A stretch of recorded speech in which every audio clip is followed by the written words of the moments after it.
I started noticing the glitches so subtly that it took me weeks to admit they were real. First, it was a smell that didn't exist, or rather, a smell that was always missing where I expected to sense it. In the simulated cafes, the steam rose, the smoke drew perfect curves, but when I leaned in to breathe, there was nothing but mechanical silence in my nostrils. A chemical void that seemed to scream, something here was made without memory. Then came the shadows. On streets bathed in impeccable sunlight, people's shadows sometimes behaved as if they had a will of their own. They would slow down for a millisecond when the wind passed, stretch erratically, or float slightly out of alignment with the body. It wasn't constant. It was intermittent, discrete, enough for me to stop, look, and feel a chill run down my spine. When I first spoke about it with Mara, a virtual office colleague, an elegant avatar with an always calibrated smile, she laughed and said, "Here's just a patch and update. The cave is always under maintenance." She offered a synthetic coffee, perfect in texture and odorless. The word patch kept drumming inside me. Update, correction, repair. But if everything was corrected so quickly, why did I still feel the flaw within myself? The glitches intensified. Sometimes, while sleeping in the rest module that emulated sleep, I would see flashes, a real corridor, corroded metal, dust that danced in a way no render knew how to reproduce. I saw real hands, not avatars, touching walls with calluses. These images were short, shaky, like frames escaping an old film. Upon waking, my pulse raced and I wrote everything down. I opened the log menu and started collecting videos, latency readings, shader logs. Every time I revisited the material, the system smoothed out the errors, corrected the shadows, and inserted the missing smells. There was an invisible post-processing, a reality corrector that erased the edges of the discomfort. But in the metadata, hidden between layers of compression, something blinked. An identifier that didn't belong to the public labels. 3 letters. Nexus. It wasn't a stable patch. It seemed like an experiment, a node tested in the shadows. Curiosity pushed me beyond fear. I began to scour corners most people avoided, encrypted forums, chat rooms that only appeared to those who had the desire to see. That's where I found the awakened, small groups of people who carried memories that the cave could not fully render. There were those who swore they remembered the taste of real bitter coffee. Another claimed to feel the cold of rain on their ribs, something no algorithm could replicate without losing the skeleton of the sensation.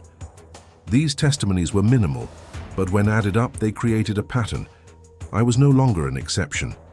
I met Rune in one of these rooms, a discreet avatar with code tattoos that glowed beneath the skin. His voice was deep and measured, as if speaking of something that cost a great deal to keep alive. "Do you want to see the wire?" he asked. I accepted. He led me through paths that official maps didn't show, data alleys, administrative tunnels, maintenance interfaces that only appeared when latency opened a crack. There was a different rhythm there, a texture that resembled metal and dust. Rune showed me a log panel. There were latency spikes at odd hours, correlations between virtual regions and physical energy nodes. A line repeated itself. Corporeal resonance detected, tag, nexus. He explained that there were sensors, remnants of an old infrastructure, that still picked up signals from the external world. People who, due to trauma, stubbornness, or genetic memory, continued to produce noise that the cave couldn't simulate without leaving traces. The idea of outside became less abstract and more concrete. Rune gave me coordinates, peripheral maintenance points where the simulation's coating was thin. These areas accepted my authentication attempts if I approached them carefully. We gathered in small groups, divided tasks. Every meeting was a technological, clandestine operation. Lines of code exchanged like sheet music.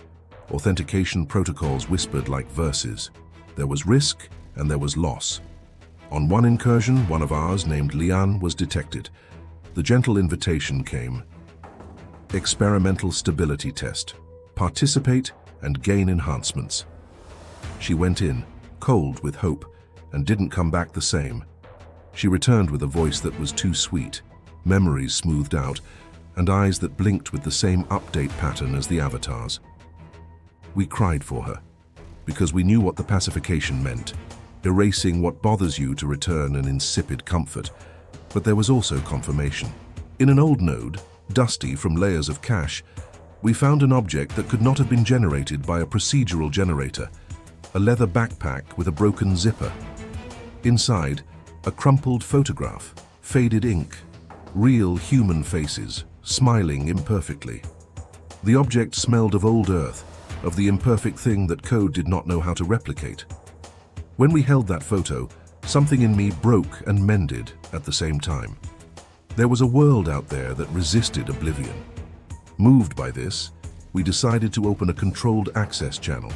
It took hours of typing, of synchronization.